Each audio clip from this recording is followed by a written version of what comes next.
I don't want to get to the end of their aligners and then tell them they need bonding to fix a black triangle. I want to predict the black triangle in the consult, right? That's a really effective thing to do, and that has saved me in many, many cases. And then, of course, it also turns into more production later, but that isn't the main reason. It's just so that the patient's expectations are managed. I can't prevent or I can't close all black triangles with IPR. So interproximal reduction, I can't just squeeze everything together. I can have to sometimes, yes, do some bonding at the end. And so I want to talk to them about, let's say they have disproportionate laterals, or they have, a small maxilla, or they have, too much tooth structure on the lower arch, or they have a crossbite, or they're having a missing tooth. And as I push everything together, they're going to have a black triangle. All those things, that's the kind of thing I want to spend my time talking about, right? Welcome to the Truth About Dentistry podcast. I am Dr. Peggy Bound, a successful solo dental practice owner in St. John, New Brunswick. After years of figuring out how I wanted to practice, I now run a fully digital clinic providing my own brand of dentistry on my own terms. It wasn't easy, and I'm still learning, but I know I have so much knowledge to share. This podcast is created to help inspire young dentists or anyone looking to transition to a more digital practice. I aim to give you actionable step-by-step strategies to help you navigate the modern dentistry landscape. If you're looking to become more digital, improve your skills, or even have a more profitable practice, then this podcast is for you. Now let's get started. Welcome back. Thank you so much for listening. If it's your first time listening, or it's your, how many episodes have I done? If it's your many times listening and you haven't yet given me a review, I would so appreciate it, taking your time to do that. If you have not been following us on Instagram, then I would love to connect with you there. Just DM me, let me know what you thought. And yeah, let's jump into the episode. So today I'm going to be talking about clinical efficiency with orthodontic treatment. Now, I don't do brackets and wires anymore. I just use clear aligners, mostly just Invisalign, of course. But I wanted to, a couple things here, what made me think of this, because in our office, the use of Invisalign and the workflows that go into it in order to make it profitable. Yes, anybody can start doing Invisalign in their clinic, but is it actually profitable?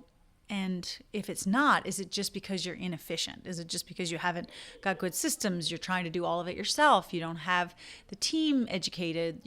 Things are not being delegated. You're wasting materials. Like, you're bringing the patient back for 1 million appointments. You're doing 100 refinements. Like, what are the reasons why you're not making it profitable? So first of all, I think one of the key things is to think about, what is Invisalign doing for you? Is it a practice builder for other things? Like in my practice, yes, I do a lot of Invisalign. I would say probably 30 to 35% of what I do, my production, is in Invisalign.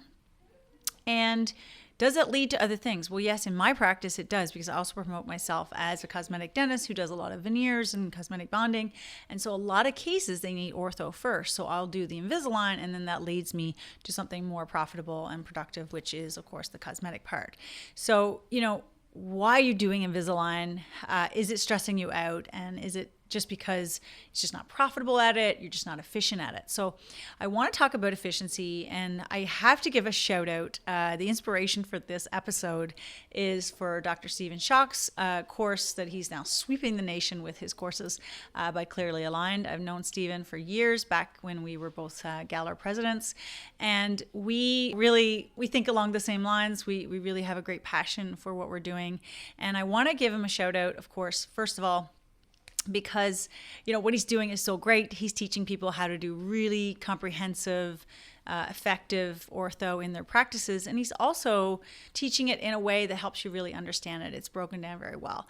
And I've done a number of his courses, and I have to say, again, this is not being paid by Stephen to say this, but this is a plug. That Clearly Aligned is a incredible program, especially if you're looking to kind of level up and advance your courses a little bit and advance your understanding. And he does everything from mixed dentition to adult cases. And we recently, my team and I, went out to Vancouver to see him live in his foundational systems course. And I brought 2 team members, and they were just blown away. And we really learned a lot about like how important it is to dig into the numbers and look at efficiency and look at things that we're doing in our office. Is it making it worth our while? So I encourage you to do that. And I encourage you to look up clearlyaligned.ca, and that's where you'll find all the courses, and yeah, check it out. So thank you, Stephen, for your inspiration on this course, on this episode. And I really want to, again, go over some of the things I've already been doing in my practice, and then I'll touch on a couple things as well that Stephen talks about in his course. But of course, nothing like you have to go see the actual courses live or in digital format. You can purchase the courses online as well. So after you've dug into the numbers, you're like, okay, what are the places in my boat where things are leaking? Where are we missing out? Where are we wasting time? Where are we doing something, that's not really getting us very far as the patient experience? And that's also important. You have to consider, are we doing things? Yes, like you're getting maybe you're even being profitable, but it's driving your patients crazy. It's not fun for the patients. So there's many different angles to look at. But once you've gotten through that, and now you're looking at, okay, you're going to start with, how are you doing your consults? And do you have enough consults? Like, do you have enough blocks in your schedule for your consults to come in a very timely manner? Like, we try to, if someone calls for an Invisalign consult, we don't want to book them 4 weeks out for that. Yes, you can get a filling 4 weeks out, but you can't get a consult for Invisalign 4 weeks out because they're going to shop around, they're going to leave. So you really want to be efficient in getting patients in very quickly. So you might need to do some blockouts in your schedule, and then you have those opportunities there. But when you get the patient actually in the room for the consult, how does that go? What is the flow? Are you, you wouldn't probably, as a dentist, you might not be bringing the patient in, but then are you doing all the legwork? Are you taking all the photos? Are you, like doing all the educating? Are you telling them are you showing them what aligners look like? That is not what I do. I'm with another patient at that time. I have what's called an Invisaleader, and she basically, she explains the whole process of what's going to happen today. She takes the x-rays, she takes the photos, she listens to the patient's chief concern, she does the scan, and she'll even have up on the screen, a simulation of the ideal, ideal after. So by the time she comes to get me and introduces me to the patient and we sit down, a couple things have happened. One is the patient already kind of gets a sense. They've made a nice relationship rapport with my team member. It hasn't been all my time absorbed in that, but it's also given me a time to, in the background, have a look at the photos and the x-rays before I walk in the room. So one of the little habits I like to get into is looking at the photos and the x-rays before I come in the room. I'll have a sense of the chief concern, and then I won't have to trying to be sort through all that and doing diagnostics. If I can really have a game plan, that's going to make my time in there. No, I don't want to seem rushed, but it's going to make it seem a little bit more efficient. So I'm not going to, hold up my other team member who's waiting for me in another room because I had to explain everything from, oh, I see here you have this, or now let's look at the x-ray. We've never looked at that before, or, showing them what a clear aligner looks like or what it feels like. I don't want to go into that. I don't want to waste that type of time. I want to spend meaningful time getting to know the patient, which is important. And then I want to also sound confident. I want to be like, this is what I would suggest. This is what I would recommend. And it's not, you want to be careful in your wording. It's like, I think we should do this. Like, not good. So I recommend. I've done cases like yours before. I can show you some cases I've done that were just like yours. Like, be confident, be effective, and then be planned about what you're going to say to the patient before you actually, go in the room. And then you're not going to take up too much time. So one of the ways, and this gets me to my next point, is one of the ways that we kind of also make that whole appointment a little faster, and I touched on it, is using the iTero. We use the iTero scanner. There's other scanners that do simulations, but in our case, it's the iTero, and we're going to have the outcome simulator kind of ready to go. And you got to be careful when you do the outcome simulator. You can really screw it up if you're not watching teeth that are missing. It'll kind of smush everything together, and there's a way around that. But the point is that you want to make sure that it looks right before you actually show the patient. But I will do things with the scanner, and I will show the patient, that prepare the patient for things that could go wrong or could be, something that we're going to need to deal with at the end. So this leads me to two things. One, which I'm going to talk about. One is the technology, but before I get to that, I want to talk about managing the patient expectation and kind of troubleshooting and offsetting anything, other treatment they might need. So I don't want to get to the end of their aligners and then tell them they need bonding to fix a black triangle. I want to predict the black triangle in the consult, right? That's a really effective thing to do, and that has saved me in many, many cases. And then, of course, it also turns into more production later, but that isn't the main reason. It's just so that the patient's expectations are managed. I can't prevent or I can't close all black triangles with IPR. So interproximal reduction, I can't just squeeze everything together. I can have to sometimes, yes, do some bonding at the end. And so I want to talk to them about, let's say they have disproportionate laterals, or they have, a small maxilla, or they have, too much tooth structure on the lower arch, or they have a crossbite, or they're having a missing tooth. And as I push everything together, they're going to have a black triangle. All those things, that's the kind of thing I want to spend my time talking about, right? So my assistant, just to make things more efficient, she has a checklist. And so she'll go through it and make sure that I've covered everything. We don't always call it out like, okay, are there going to be black triangles? No. I'm good at it now. But you can, just to save yourself and have that safety net, is you can have your assistant do a lot of the basic, okay, is it a class 1? Is it how much overbite? How much overjet? All those things can already be done. I will bless or disagree with what she says. That part's super fast. But what is a little bit more important is that I spend the time on predicting what's going to need to happen at the end. So whether they're going to need veneers, I just can't solve it all with Invisalign. So that's where step 2 of the clinical efficiency comes in, is just managing the patient's expectations, but spending my time talking about that and not about all the other things that I don't need to. A tangent of that would be to talk about how else can we be efficient and that doesn't require my doctor time. One is to have videos for the patients to watch. So let's say the team member, the Invisaligner, is uploading photos, or she's getting the pan room ready. The patients can be watching a video, an educational video, which will tell them a little bit more about your practice, about what to expect, and about how exciting it is to get the treatment results that they're about to get. So we have recorded videos, and this was inspired by Stephen. We have a video where we talk about, what to expect as far as, what your treatment's going to be like, what type of technology that we're going to use and all that.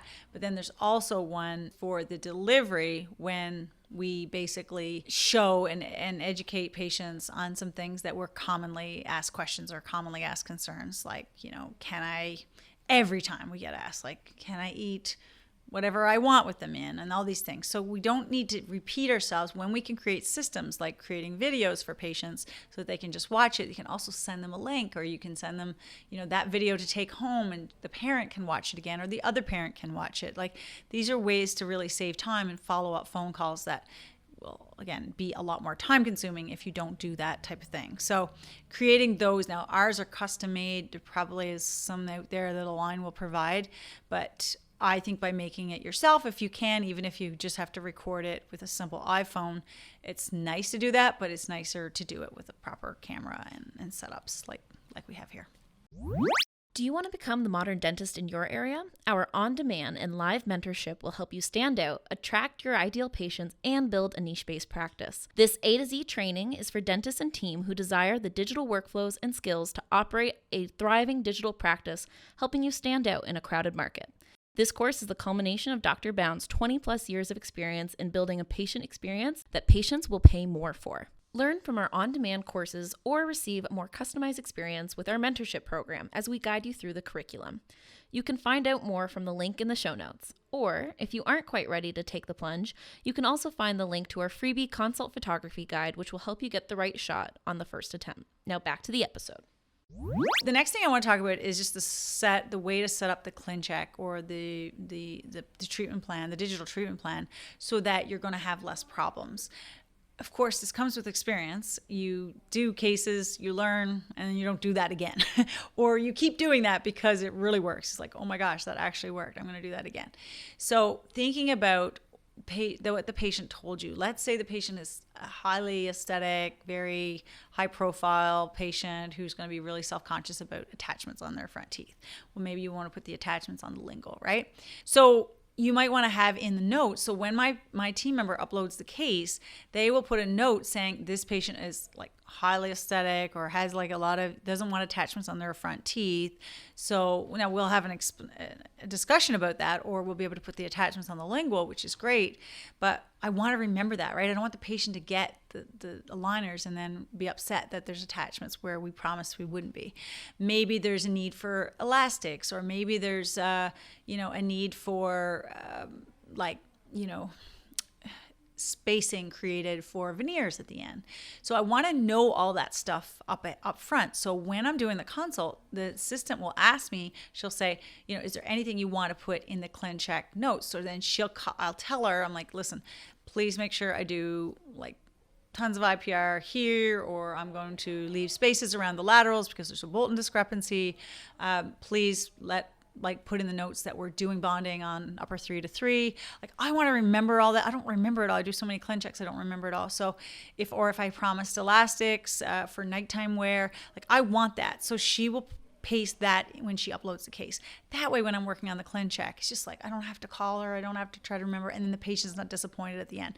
Again, you want the patient whole experience to be really good. And the patient, what you promise the patient in the consult has to also happen when they get their aligners. So just setting up your ClinCheck so that is not just the patient expectations, but also it's efficient for you. So I'm going to use an example from Steven's course where, he leaves conventional attachments in the posterior. He might leave those on.